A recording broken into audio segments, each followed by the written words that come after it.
두 번째 시간입니다. 좀 쉬었나요? 그래요. 두 번째 시간에는 여러분들도 친구들 이름 불러보고 시작할게요. 왕정빈, 원소영, 윤수빈, 이동현, 동현이 잘 지내요? 이병헌, 이유나, 유나, 유정이, 이지선, 다들 4학년들인데 바쁘죠?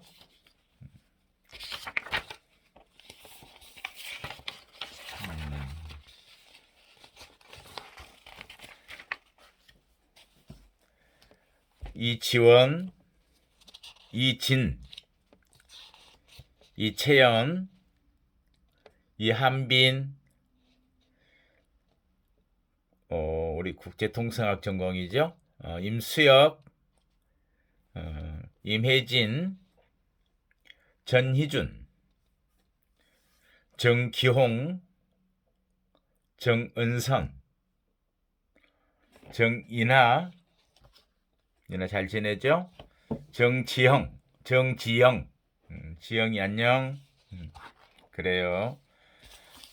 다른 학생들 이름은 또 세 번째 시간에 불러볼게요. 자, 자료 한번 볼까요?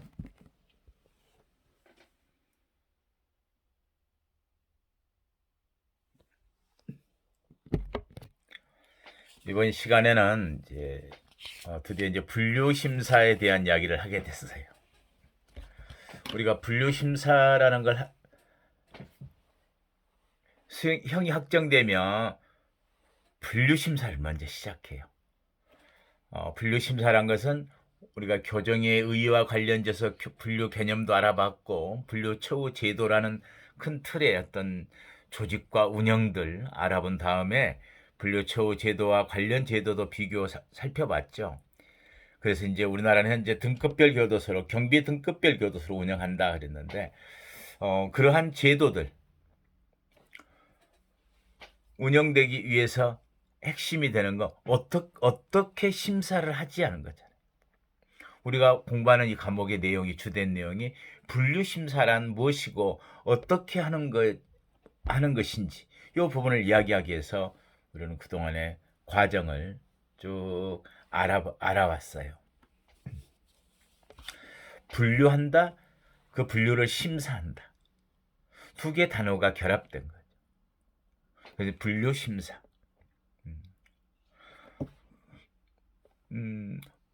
그냥 알아보는 것과 심사하는 건 다르죠. 주관적인 어떤 판단도 개입되고 어떤 것들을 검사하고 조사하고 마지막에 한데 묶어서 그걸 심사해서 소위 평가해서 어떤 처우를 받아야 되는 것인지 그런 이야기를 하기 위한 어떤 판단들이죠. 그게 분류심사인데 분류심사를 한번 그 의의를 제가 한번 이야기할 테니까 받아 적어도 좋고요. 잘 한번 들어볼까요? 분류심사는 우리가 수용자를 하는 데 있어서 그냥 분류하는 게 아니죠. 어떤 과정, 어떤 절차, 뭘 가지고 판단할 것인지 이게 분류심사인데 예전에 누진처우 정도랄지 관리를 위한 거라면 분류심사는 단순할 수 있었어요. 과거에 네가 뭘 어떻게 했어 하면 끝나는데 지금의 분류심사는 과거에 너는 네가 한 일과 그래서 지금 어떤 일들이를 적합하겠어. 그리고 그걸 미래와 관련 지어서 우리는 어떤 관리와 처우를 할까?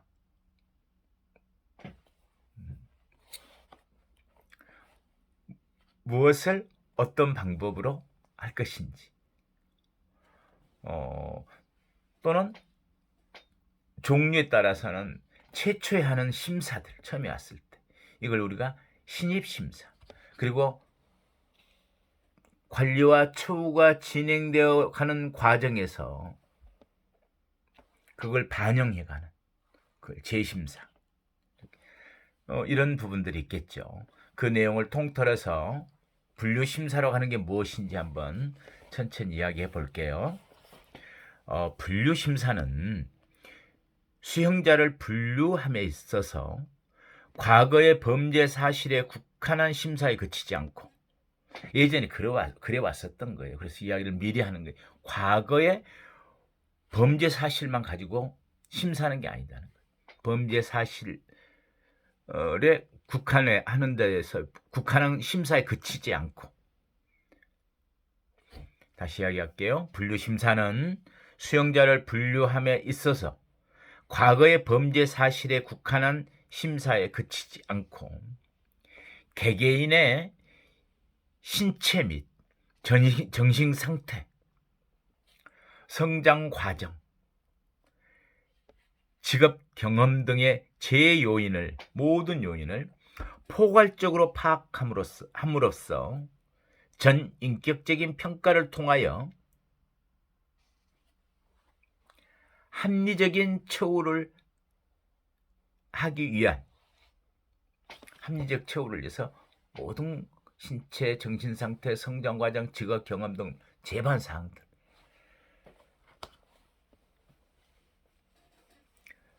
그러한 걸 다 파악한 다음에 전 인격적인 평가를 해야 되겠죠. 전 인격적인 평가를 통해서 합리적인 처우를 기하기 위한 심사이며, 분류의 결과가, 그러한 분류의 결과가 처우에 반영되어야 하기 때문에 수용에서 석방, 수용하는 기간만이 아니라 수용에서 석방 또는 가석방에 이르기까지의, 출소 이후 때까지 이르기까지 행형의 정 과정에 관여하는 것이다. 이제는 출소 후에도 뭘 해요?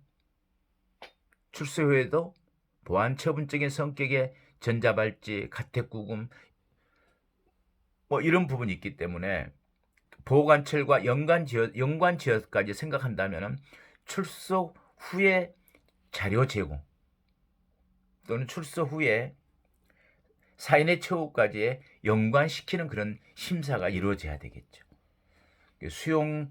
수용의 정 과정에 관해서 입소 시부터 출소 때까지의 정 과정에 걸쳐서 분류 심사가 이루어지는데, 이제는 분류의 개념이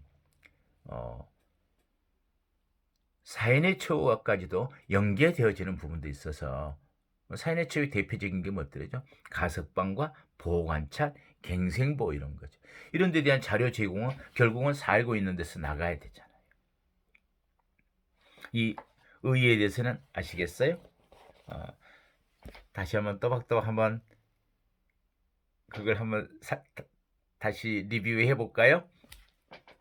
분류심사는 수용자를 분류함에 있어서 범죄 사실에 국한한 심사에 그치지 않고 개개인의 신체 및 정신 상태, 성장 과정, 직업 경험 등의 제요인을 포괄적으로 파악함으로써 전 인격적인 평가를 통하여 합리적인 처우를 귀하기 위한 심사이며, 분류의 결과가 처우에 반영돼야 하기 때문에 수용에서 석방 또는 가석방에 이르기까지의 행형의, 교정의 정 과정에 관여하는 것이다.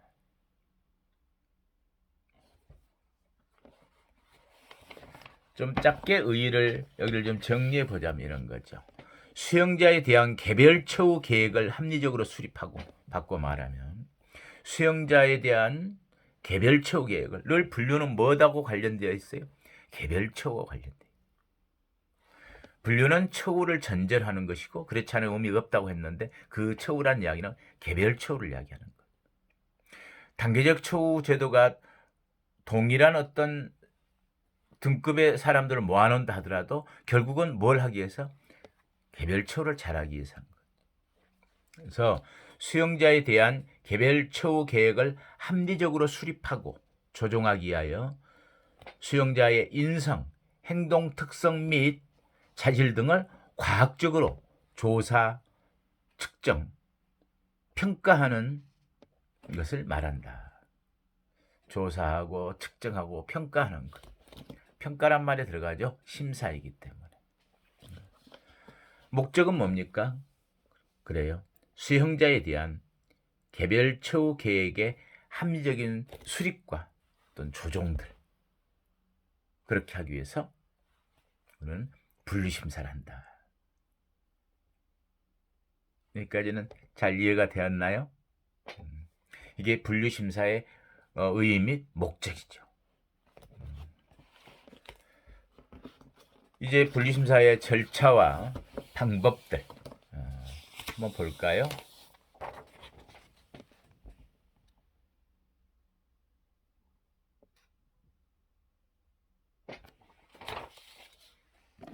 어느 화면이 더 잘 보일까요?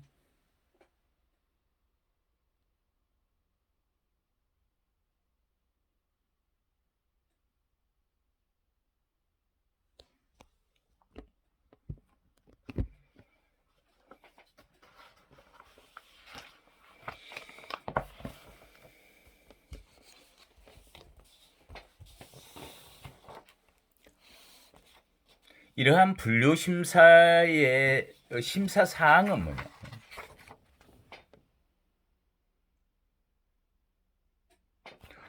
심사에서 뭘 하자는 거지? 심사하는 사항은 처우 등급을 정하는 거죠.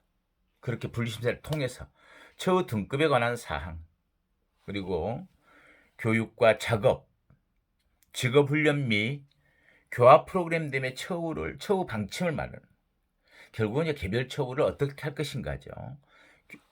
교육과 작업, 직업훈련 및 교화 프로그램의 처우 방침에 관한 내용을 관한 사항들.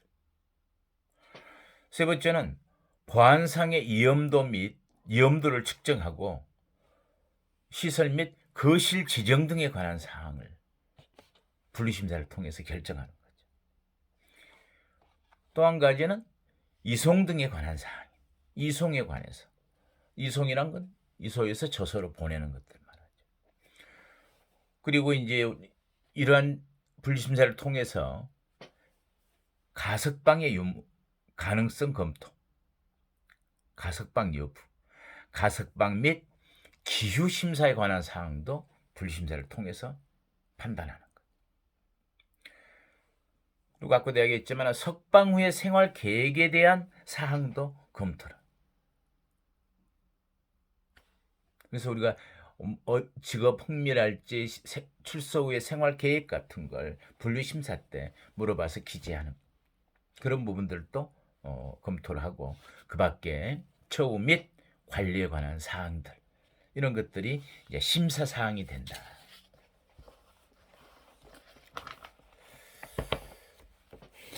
이걸 좀 더 제가 풀어서 이야기를 하자면은, 자, 이제 분류심사는 이런 걸 다 하기 위해서 심리학, 사회학, 정신의학 등 교정에 필요한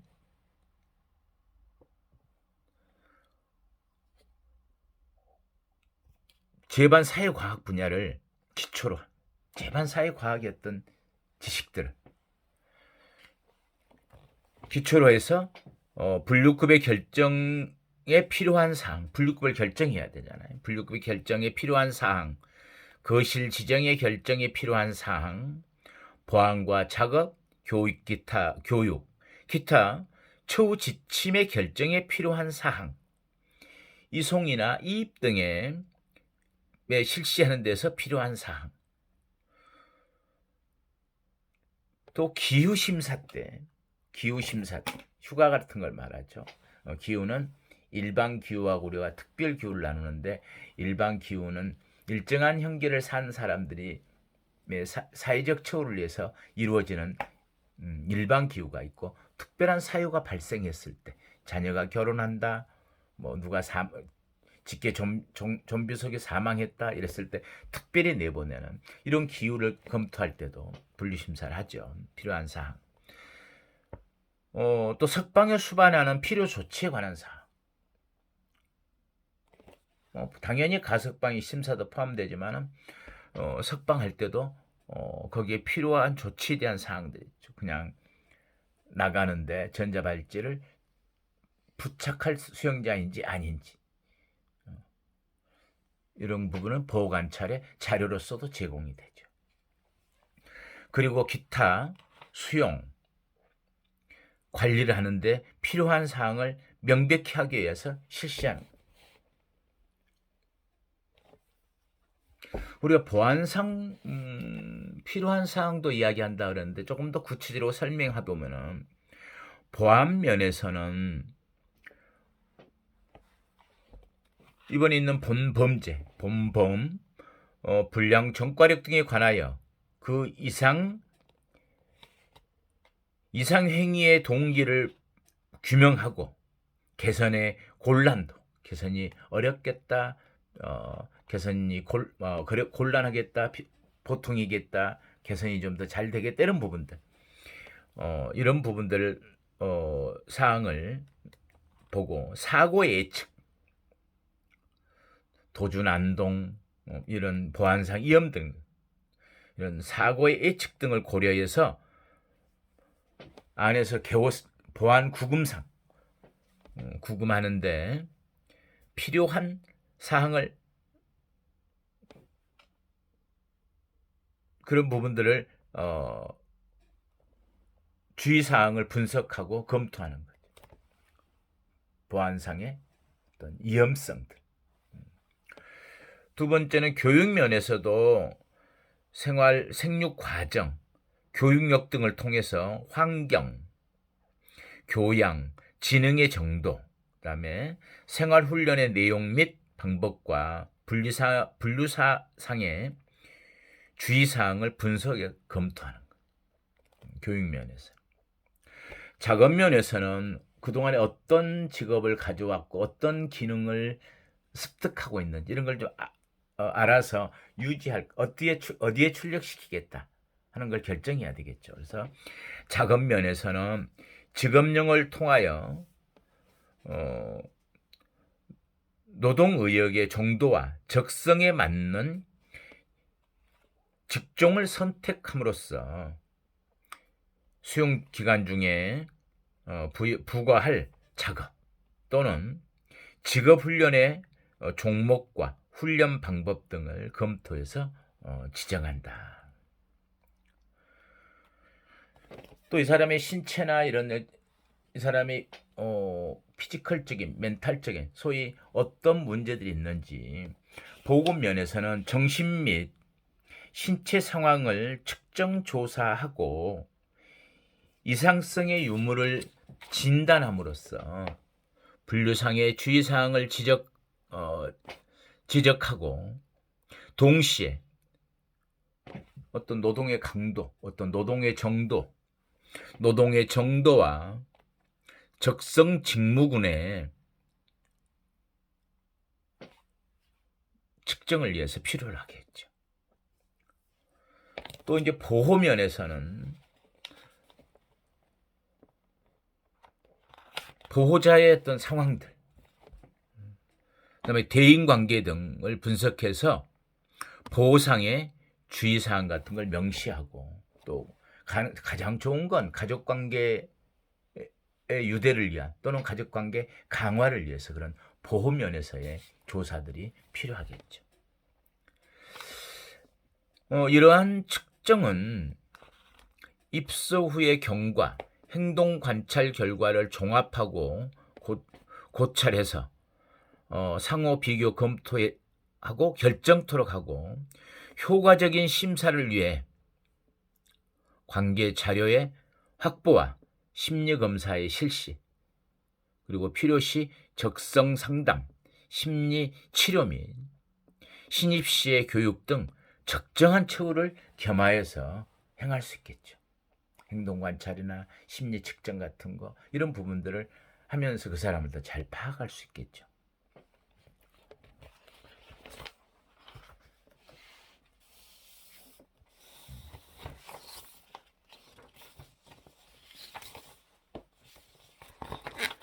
그러면 이런 부분들을 위해서는 어떻게 할까?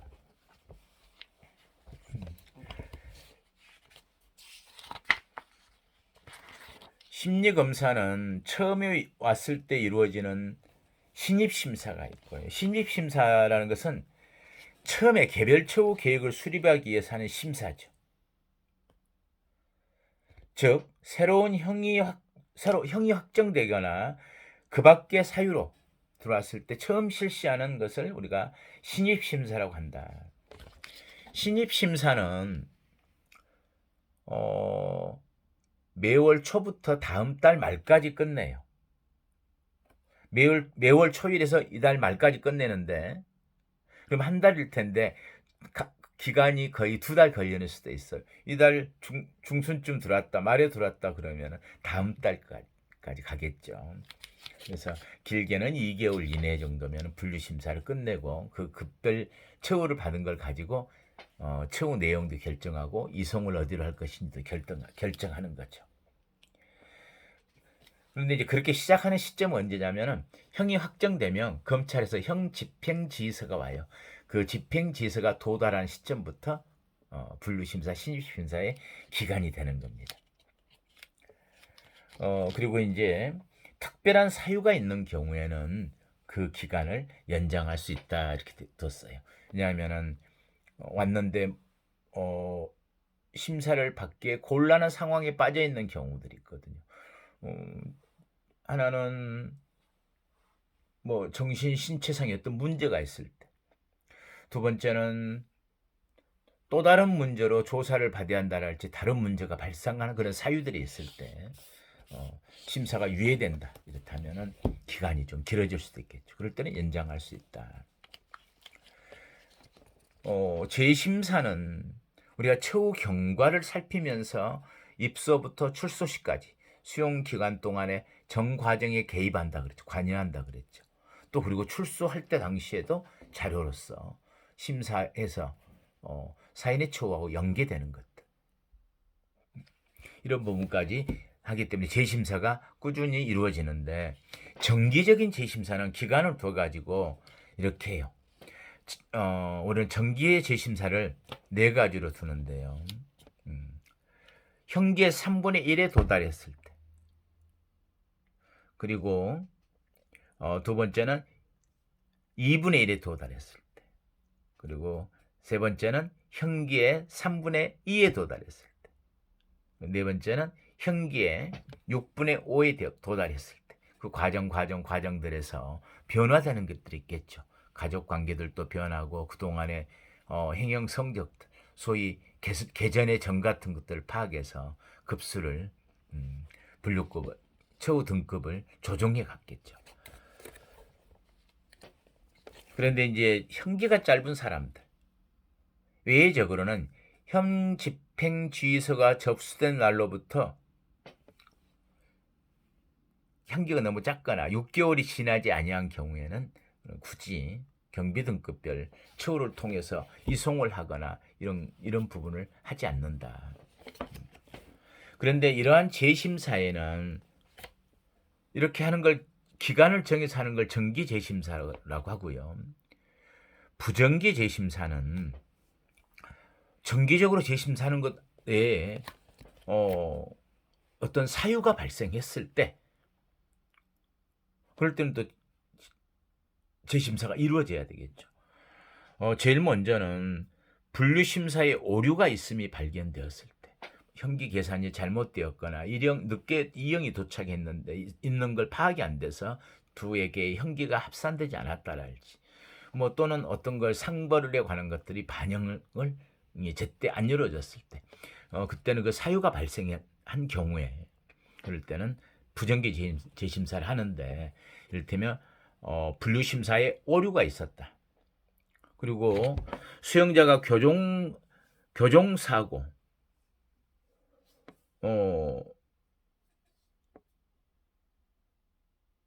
교종사고를 예방에 어떤 뚜렷한 공로가 있었는데 그게 반영이 안 됐다. 또는 그때 그런 어떤 교종사고를 예방하는데 굉장히 도움이 되었다, 공로가 있다, 이러면 그럴 때는 바로 반영해 줘야 되겠죠. 이런 걸 부정기 재심사.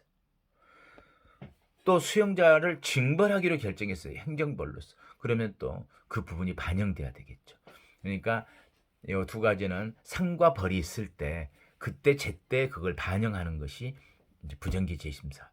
첫 번째는 오류가 있을 때, 그러한 또 상벌이 발생했을 때, 그리고 수용자가 집행유예 실효 또는 추가 사건으로 다른 형이 확정됐을 때 어떻게 해야 되겠어요? 그렇죠. 현재 살고 있는 형의 기간과 추가로 온 형을 합산해서, 그렇게 되면 다시 어떤 등급이 조정된다랄지 하는 부분이 있어서 부정기 재심사가 이루어지겠죠. 또 수용자가 아까 이야기했듯이 뭐 군산교도소에서 금메달 따고 은메달 따고 동메달을 땄다, 장애인 기능경기대회에서, 또 일반 직업 기능경기대회에서 그런 상을 받았다, 이랬을 때는 입상했거나 이럴 때는 반영해 줘야 되겠죠. 이렇게 좋은 일들 중에는 그러한 입상했을 때, 또는 기사 이상의 자격을 취득했을 때, 그건 굉장히 열심히 했다는 걸 반영해 줘야 할 필요가 있죠. 재보물에도 낮아지고, 또는 학사 이상의 학위를 취득한 때, 안에서 학위를 취득하기도 해요. 그리고 이제 항상 이루어지는 부정기 재심사지만 항상 이루어지는 게 이제 가석방을 심사해야 될 때, 가석방 심사와 관련해서 심사할 때, 이제 기타 그 밖에 수용자의 수용 또는 처우의 조정이 필요할 때는 부정기적인 재심사가 처우 과정상에 계속 반영되겠죠. 이제 내용은 잘 알겠죠? 신입심사가 있고 재심사가 있는데, 재심사는 일정한 기간이 도달했을 때 계속해 나가는 거. 3분의 1, 2분의 1, 3분의 2, 6분의 5. 그리고 부정기 재심사는 심사에 오류가 있었다, 또는 상벌이 있었다, 또 다른 어떤 형이 금고 이상의 또 추가형이나 이형이 왔다, 이랬을 때 다시 해주는 거. 그리고 이제 가석방 심사 때, 이런 부분 때는 부정기 재심사가 있다. 여기에 관해서는 조금 더 설명을 다음 시간에 하고, 다음 시간에는 이야기했듯이 중간고사에 대한 이야기를 좀 설명하도록 하겠습니다.